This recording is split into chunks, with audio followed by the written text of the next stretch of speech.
আমরা এখন রিকোয়েস্ট করছি অশোক দাকে for keynote address.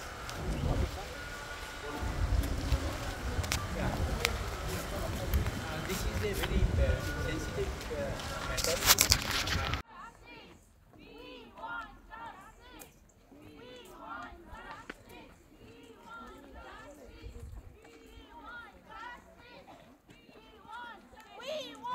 Justice! Justice! Justice!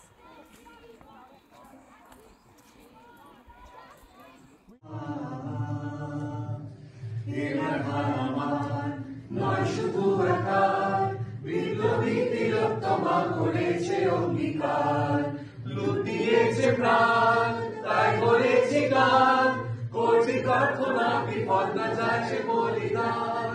আজ উঠছে সুপ্ত চেতনা, অন্ধকার হবে আলোকে ভোগনা হচ্ছে না, আর কবে আর কবে আর কবে আর কবে আর কবে।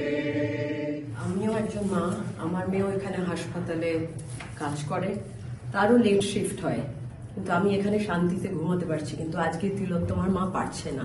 আমারই সমবয়সী একজন ডাক্তার অন ডিউটি অবস্থায় ধর্ষিত এবং খুন হলো, এবং খুব সম্ভবত পরিকল্পনা মাফিক। কেউ না কেউ পৌঁছে গেল আমাদের দিতে।